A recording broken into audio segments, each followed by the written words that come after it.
ये बात मैं उस समय की बता रही हूँ जब पुराने टाइम में, आज से करीब 30-40 साल पहले संयुक्त परिवार होते थे। और उससे भी पहले अगर आप चले जाओ 50 साल पहले, तब जब बेटियों की शादियाँ होती थी तो करीब 3 दिन बारात रुकती थी। अगर 50 साल पहले करीब ऐसा रिवाज था, जब बेटियों की शादी होती थी तो करीब 3 दिन बारात रुकती थी।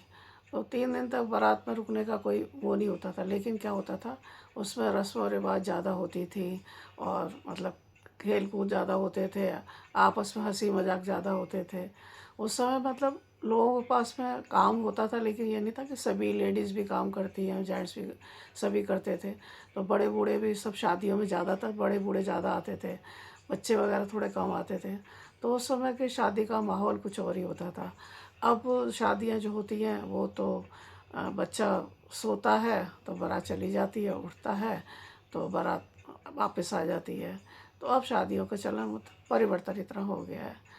तो राम राम जी, मैं आपको इस पहले के संयुक्त परिवार की शादियाँ और अब की शादियों के बारे में आपको कुछ अपने विचार व्यतीत करना चाहती हूँ। तो चलिए मैं आपको आगे इसके बारे में बताती हूँ। तो करीब 50 साल पहले क्या होता था कि शादियाँ जब हमारे यहाँ होती थी तो रस्म व रिवाज कम से कम 5 दिन पहले, 7 दिन पहले या 11 दिन पहले शुरू हो जाते थे। तो उसमें सारी बहन बेटियाँ, परिवार की चाचा ताऊ की लड़कियाँ, बुआ की लड़कियाँ, मामा की लड़कियाँ सब इकट्ठी हुआ करती थी। एक हंसी खुशी का माहौल होता था। और जो हम जिस मोहल्ले में रहते थे या जिस गली में रहते थे, वहाँ भी सब लोग इसी ढंग से देखते थे कि जैसे उस लड़की, अगर हमारे घर में किसी पड़ोस की शादी है तो ऐसा लगता था जैसे हमारे ही घर की शादी है। तो सब लोग मिलजुल के सहयोग करते थे। तो इसी तरह से उस टाइम में बारातें 3-3 दिन रोकी जाती थी। तो 3-3 दिन बारातें जब रोकी जाती थी तो सभी मोहल्ले के लोग जो भी इकट्ठे होते थे वो सभी सहयोग करके उन 3 दिन के खाने पीने की, बारात का सबकी व्यवस्था करते थे। तो उस टाइम में लोग शादियों में बड़े बूढ़े ज़रूर जाते थे, और बड़े बूढ़ों की सलाह के बिना कुछ भी नहीं होता था। जो भी काम पूछा जाता था तो पहले बड़ी बुज़ुर्ग औरतों से या बहुत बुज़ुर्ग जो जेंट्स होते थे उनसे पूछ के तब किया जाता था। तो उसी टाइम की मैं एक आपको कहानी बताती हूँ कि एक बार लड़की वाला कुछ ज़िद पड़ गया।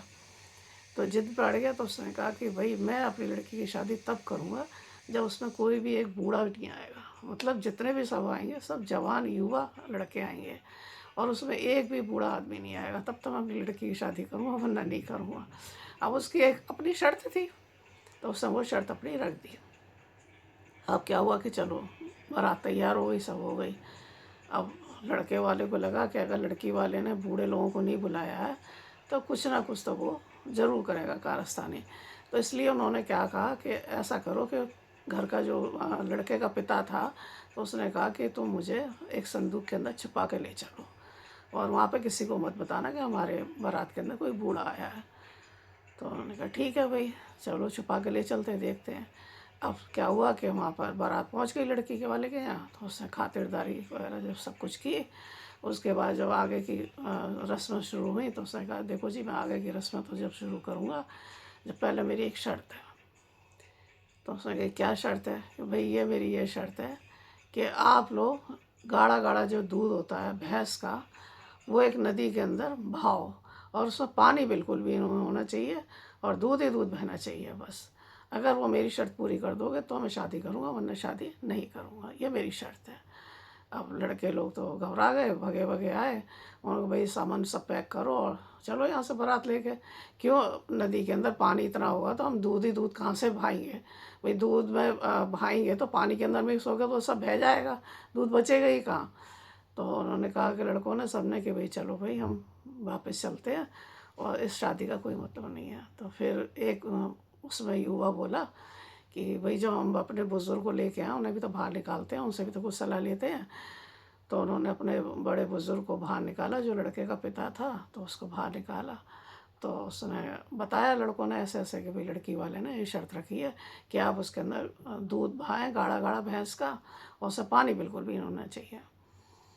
तो उसने कहा ठीक है, कोई बात नहीं है, तो तुम जाके लड़की वाले से कहो कि तुम उसका पानी सारा सुखा दो, हम दूध डाल देंगे।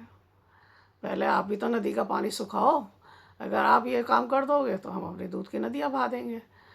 तो उन्होंने जाके कहा कि भाई ऐसे ऐसे हम तैयार हैं, चलो हम दूध अपना बहा देंगे नदी के अंदर, और ये तुम अपना जो है पहले पानी सुखा दो उसका नदी का, तब हम दूध बहाएंगे। ऐसे थोड़ी हम बहाएंगे कोई, आप भी तो अपनी शर्त पूरी करो, हमारी भी ये शर्त है। तो लड़की वाला तुरंत समझ गया कि बारात के अंदर कोई ना कोई दिमागदार बुजुर्ग आदमी आया है, क्योंकि ये सब बस की बात लड़कों की नहीं है, युवाओं की नहीं है, ये कोई ना कोई बुजुर्ग आदमी है जो समझदार इसके अंदर बैठा हुआ है। तो उसने कहा कि नहीं देखो, आपकी बारात में कोई ना कोई बुजुर्ग तो आया। उसने कहा नहीं, ऐसा कुछ नहीं है, ये तो हमारी अपना दिमाग का खेल था। उसने कहा नहीं, मैं नहीं मान सकता, और कोई ना कोई बुजुर्ग आदमी ज़रूर आया है, और उसको हमें दिखाओ। तो फिर दिखाया गया, बताया गया, तो पता चला कि लड़के का पिता आया था। तो फिर उन्होंने माफ़ी मांगी लड़की वालों ने, और मतलब वो तो एक एक जोक था, मजाक किया था उन्होंने, ऐसा कुछ हो ही नहीं सकता था। तो मतलब शादियाँ पहले जो ज़माने में होती थी वो इस तरह से हंसी मजाक के साथ होती थी। और उसके बाद में जब कन्यादान वगैरह होता था रात को, तो सारे मोहल्ले की औरतें जो होती थी वो सभी व्रत रखती थी, बुआ चाचा ताई, मतलब चाची ताई की लड़कियां वगैरह जो भी होती थी, भाभियां वगैरह सभी व्रत रखती थी, और सभी कन्यादान वगैरह लेती थी पुराने ज़माने में। तो फिर ऐसा रिवाज था, वो 3 दिन तक शादियाँ चलती थी। पर अब समय बदला धीरे धीरे, तो फिर 2 दिन की बारात हो गई, और धीरे समय बदला तो फिर 1 दिन की बारात हो गई। अब उसके बाद और समय बदल गया, तो अब ये हो गया कि बारात पहुंची शाम को, और रात को सुबह मतलब सुबह ही सुबह भोर के अंदर विदा हो जाती है। मतलब अब शादी मात्र कुछ ही घंटों की रह गई। तो जैसे जैसे समय बदलता गया, जैसे जैसे लोगों के समय की कमी रहती गई, वैसे वैसे बदलाव किए गए। तो पहले जैसा, अब पहले लोग सारे व्रत रखते थे, कन्यादान लेते थे, सब करते थे, अब वो चलन रहा ही नहीं, क्योंकि इतना टाइम ही शादियों में नहीं होता है। तो पता चलता है कि अब तो बच्चा सो रहा होता है जब तक लड़के की बारात चलती है, और बैंड बाजा बजता है, बारात पहुंचती है, और जब तक लड़की की डोली लेकर बेटे वाला अपने घर तक आता है, जब तक बेचारा बच्चा सो रहा होता है, उसे ये भी नहीं पता चलता कि हमारे घर कब शादियाँ हुई। और अब तो लगन वगैरह के या तेल के जो भी कार्यक्रम शादियों के जो होते हैं, भात वात के, वो भी सब एक ही दिन के अंदर कर दिए जाते हैं। समय के अभाव के हिसाब से सब बहुत कुछ परिवर्तन हो गया। पहले जैसा कुछ भी नहीं रहा, पहले जैसा होता था, हंसी मजाक होते तो पता लगता था मोहल्लों में उसमें कि भाई हाँ शादियाँ हो रही हैं, किसी की बेटी की शादी है या किसी के बेटे की शादी है। तो वो अब सब धीरे धीरे अब सिमट के रह गया, मतलब एक दायरे में सिमट के रह गया।